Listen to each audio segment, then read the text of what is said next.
আমার হোসেন সকল ছাত্রছাত্রীকে আমার এই অনলাইন টিউটোরিয়াল ক্লাসে স্বাগত জানাচ্ছি। আমরা দশম শ্রেণীর ইতিহাস বিষয়ে আলোচনা করছিলাম। আজকে দশম শ্রেণীর ইতিহাসের তৃতীয় অধ্যায়ের মুন্ডা বিদ্রোহ নিয়ে আলোচনা করব।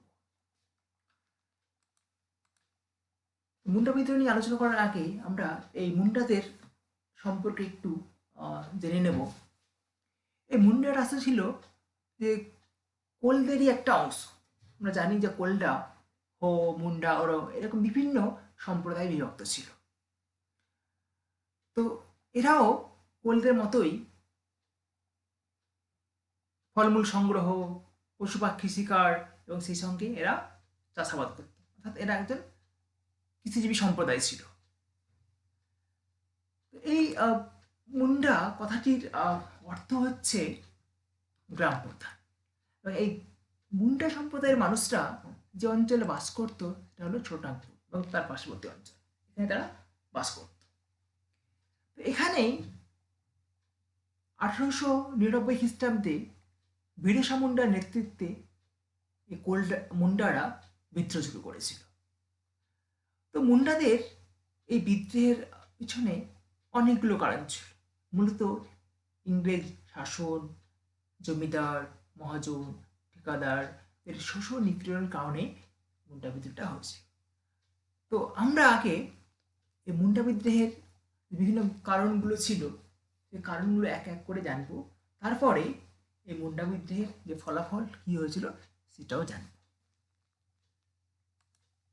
মুন্ডা বিদ্রোহের প্রথম যে কারণটা বা প্রধান কারণ আমরা বলতে পারি সেটা হচ্ছে মুন্ডাদের যে কৃষি ব্যবস্থায় ভাঙন। মুন্ডা কৃষি ব্যবস্থার প্রধান বৈশিষ্ট্য ছিল খুদকাঠি প্রথা। খুদকাঠি প্রথাটা কি? তাহলে মুন্ডা সমাজে যে জমির যে যৌথ মালিকানা ভিত্তিক যে কৃষি ব্যবস্থা ছিল সেটাকে বলা হচ্ছে খুদকাঠি প্রথা। তো জমি মুন্ডা সমাজের মানুষদের কোনো ব্যক্তির মালিকানাধীনে ছিল না। যত জমি ছিল তার সমস্ত জমি ছিল ওটা মুন্ডা সমাজের। এখন ইংরেজরা কি করলো? ইংরেজরা এসে এই জমির যৌথ মালিকানার পরিবর্তে অর্থাৎ খুদকাঠির প্রথার পরিবর্তে জমিগুলোকে ব্যক্তি মালিকানাধীনে করে দেওয়া হয়। জমিগুলোকে মুন্ডার মধ্যে ব্যক্তি মালিকানা দিয়ে ভাগ করে দেওয়া হয়। এর ফলে তাদের চিরাচরিত যে প্রথা ছিল সেটা ভেঙে গেল। এতদিন তারা সবাই মিলে একসাথে চাষাবাদ করত এবং চাষাবাদ করার পর যা ফসল উৎপন্ন হতো তা সমানভাবে ভাগ করে নিত। তো সেই খুদকাঠি প্রথার অবসান ঘটল। অবসান ঘটার ফলে বেশ কিছু সমস্যার সৃষ্টি হয়েছিল। সমস্যাটা কি সৃষ্টি হলো? আমরা দ্বিতীয় কারণটা দেখতে পাবো যে জমিগুলো বেদখল হতে শুরু করলো। কি করে? আসলে এরপর বাইরে থেকে জমিদার, ঠিকাদার, মহাজনরা মুন্ডা অঞ্চলে প্রবেশ করলো। ইংরেজরা জমিদারদেরকে জমি দিতে খাজনা আদায়ের জন্য দিয়ে দেওয়া হলো মুন্ডাদের জমিগুলোকে। যখন মুন্ডারা রাজস্ব দিতে পারছে না বা বিভিন্ন অজুহাতে জমিদাররা জমিগুলোকে নিয়ে নিচ্ছে। ঠিকাদার, মহাজনরা কি করছে যে সুদের বিনিময়ে তাদের টাকা দিচ্ছে এবং ঋণ শোধ করতে না পারলেই সেই জমিগুলো মহাজনরা কেড়ে নিচ্ছে। অর্থাৎ এই খুদকাঠি প্রথার অবসান ঘটানোর পরে মুন্ডাদের জমিগুলো কিন্তু ব্যক্তিগত হয়ে গেল। ব্যক্তিগতভাবে মুন্ডাদের কাছ থেকে জমিদাররা, ঠিকাদাররা, মহাজনরা জমিগুলোকে নিয়ে নিজের খাস জমিতে পরিণত করতে শুরু করলো। এতে মুন্ডারা ক্ষিপ্ত হলো। তো জমিগুলো এইভাবে এখন হাতছাড়া হতে শুরু করলো মুন্ডাদের। তখন তারা ইংরেজ সরকারের কাছে নালিশ জানালো। কিন্তু ইংরেজ সরকারও তাদের প্রতি কোনো কর্ণপাত করলো না।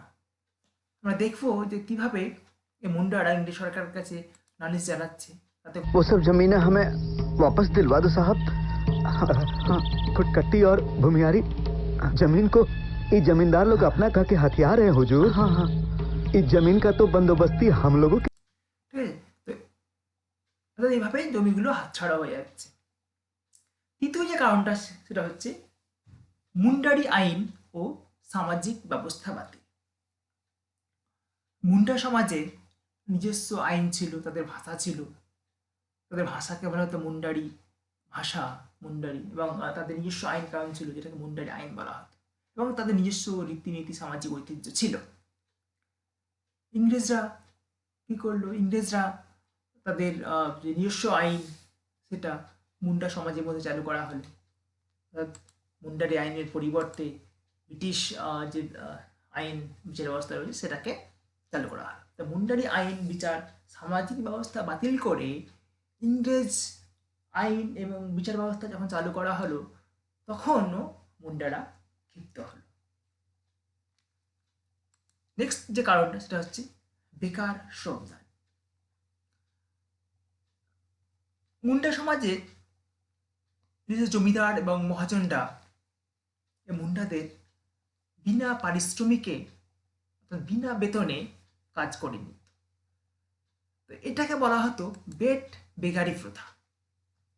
অর্থাৎ বেট বেগারি প্রথার ভিত্তিতে জমিদার মহাজনরা বিভিন্ন ধরনের কাজ, জমিতে হোক, রাস্তা তৈরি হোক, অনেক সময় অনেক মহাজন ব্যবসায়ী চা বাগানের কাজে নিযুক্ত করত। তো বিভিন্ন কাজে বিনা পারিশ্রমিক কাজ করে নেওয়া হতো মুন্ডাদের, যেটাকে আমরা পেট বেকারি প্রথা বলে থাকি।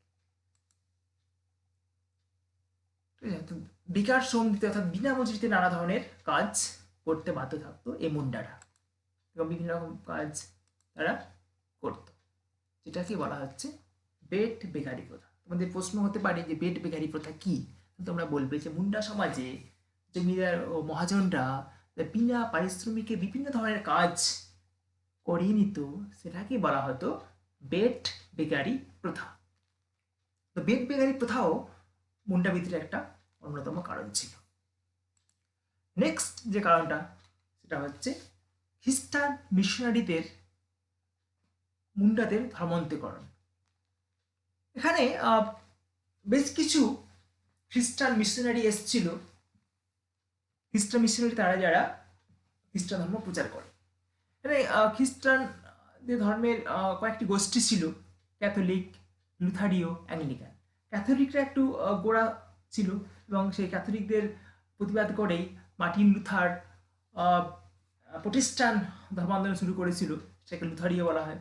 এবং অ্যাংলিকান হচ্ছে যে এটা ইংল্যান্ডের, ইংরেজ চার্চ অফ ইংল্যান্ডের যারা যাজক, ধর্মযাজক, তাদের অ্যাংলিকান বলা হয়। তাই ক্যাথলিক, লুথারীয়, অ্যাংলিকান এরকম অনেকগুলো খ্রিস্টান মিশনারি ভারতবর্ষে এসেছিল খ্রিস্টান ধর্ম প্রচার করতে। তারা সাধারণ মানুষের পাশাপাশি আদিবাসী মানুষগুলোকেও খ্রিস্ট ধর্মে ধর্মান্তর করার চেষ্টা করেছিল। তো এই খ্রিস্টান মিশনারিরা মুন্ডা সমাজে এসে মুন্ডা সমাজের যে চিরাচরিত সামাজিক বা ধর্মীয় ঐতিহ্য রয়েছে সেটাকে নিন্দা করতে শুরু করলো, তার খারাপ বিভিন্ন রকমের অপবাদ দিতে শুরু করলো, এবং বিভিন্ন রকমের প্রলোভন দিতে শুরু করলো যে যাতে তারা তাদের নিজ ধর্ম ঐতিহ্যের ত্যাগ করে তারা খ্রিস্টান ধর্ম গ্রহণ করতে শুরু করে।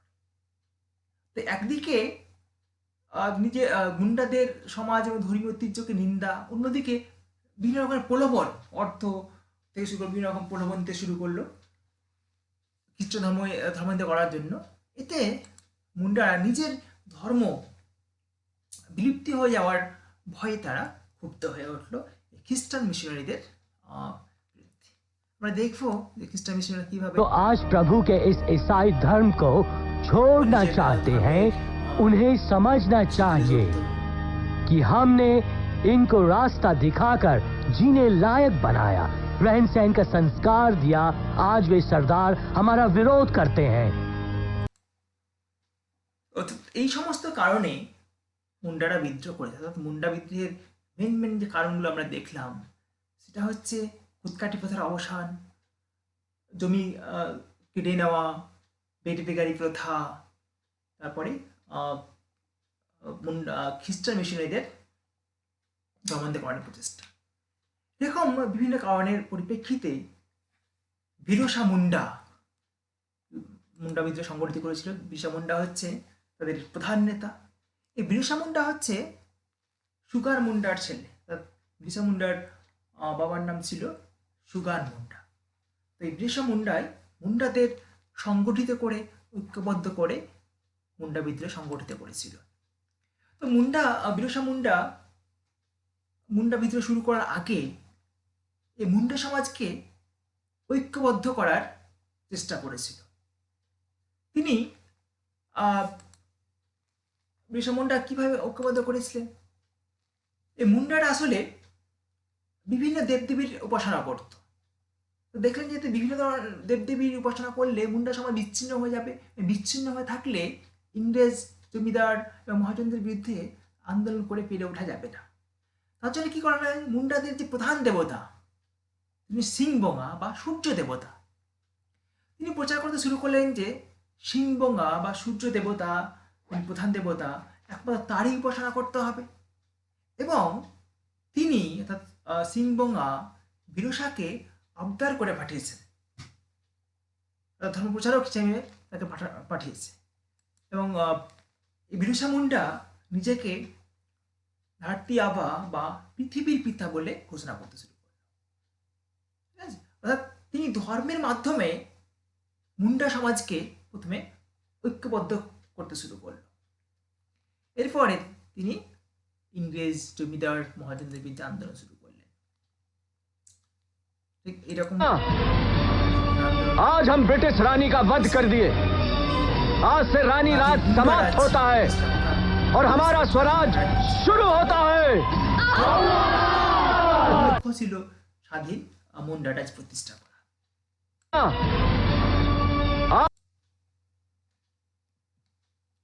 তো 1899 খ্রিস্টাব্দে বিদ্রোহ শুরু হয়েছিল এবং 1900 খ্রিস্টাব্দে বিদ্রোহের পরিসমাপ্তি ঘটেছিল। आज हम ब्रिटिश रानी का वध कर दिए। বিরসা মুন্ডা যে বিদ্রোহ, যে মুন্ডা বিদ্রোহ, সেটাকে উলগুলান বলা হয়। মুন্ডা ভাষায় বিদ্রোহ বলা হয় উলগুলান। যেমন সাঁওতাল ভাষায় বিদ্রোহকে বলা হয় হুল, তেমনি মুন্ডারা বিদ্রোহকে বলতে উলগুলান। এই উলগুলান শব্দের অর্থ কি? উলগুলান শব্দের অর্থ হলো ভয়ঙ্কর বিশৃঙ্খলা বা প্রবল বিক্ষোভ। এই উলগুলান অর্থাৎ যে বিদ্রোহ, মুন্ডা বিদ্রোহ হয়েছিল, মুন্ডা বিদ্রোহ পরিচালনার জন্য বিরসা মুন্ডা তো স্বাধীন মুন্ডা রাজ প্রতিষ্ঠা করার তার লক্ষ্য ছিল এবং বেশ কিছু অঞ্চল দখল করেছিল। তো পুরো বিদ্রোহটাকে পরিচালনা করার জন্য গয়া মুন্ডাকে তিনি সেনাপতি নিযুক্ত করেছিলেন। এটা মনে রাখবে যে বিরসা সেনাপতি কে ছিলেন, গয়া মুন্ডা। তারা ঠিক এইরকম ভাবে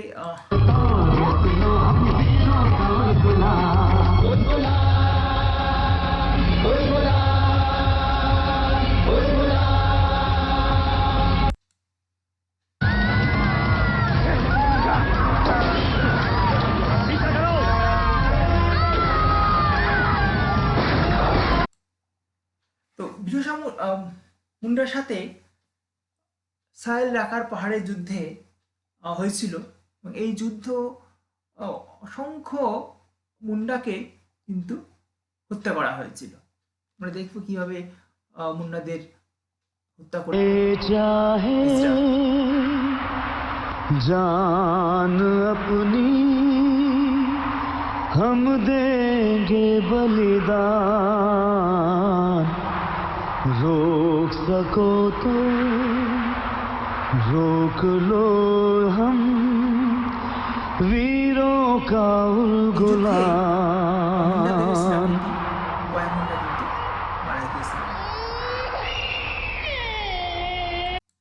অবশ্য মুন্ডারাও তারা নিজস্ব পদ্ধতিতে তীর, ধনুক, বল্লম এই সমস্ত পুরনো অস্ত্রশস্ত্রের মাধ্যমে জমিদার, মহাজন, পুরোহিত, ইংরেজ, খ্রিস্টান যাজকদের উপর আক্রমণ করেছিল তাদের নিজস্ব পদ্ধতিতে।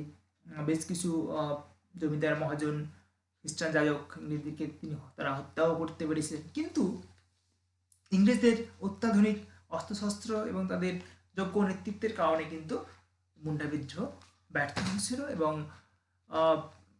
1900 খ্রিস্টাব্দেই বিদ্রোহ থেমে গেছিল। বিদ্রোহের শেষের দিকে থেমে যাওয়ার কারণটা হচ্ছে যে প্রথম সারির নেতৃবৃন্দকে তারা গ্রেপ্তার করে। বিরসা মুন্ডাকেও গ্রেপ্তার করে নেওয়া হয় 1900 ফেব্রুয়ারি। বিরসা মুন্ডাকে গ্রেপ্তার করে, আরও অনেকেই গ্রেপ্তার করেছিল এবং তাদেরকে রাঁচি জেলে বন্দি করা হয়। আমরা একটু দেখবো কিভাবে দেওয়া হচ্ছে।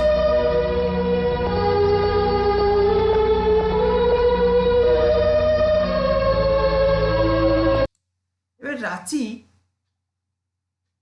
জেলে তার পর কলিঙ্গকে আক্রান্ত হয়ে মারা যাচ্ছে। 1900 খ্রিস্টাব্দের 2রা জুন বিরসা মুন্ডা রাঁচি জেলেই মৃত্যুবরণ করছে। তারপরে মুন্ডা বিদ্রোহ পুরোপুরিভাবেই পরিসমাপ্তি ঘটছে।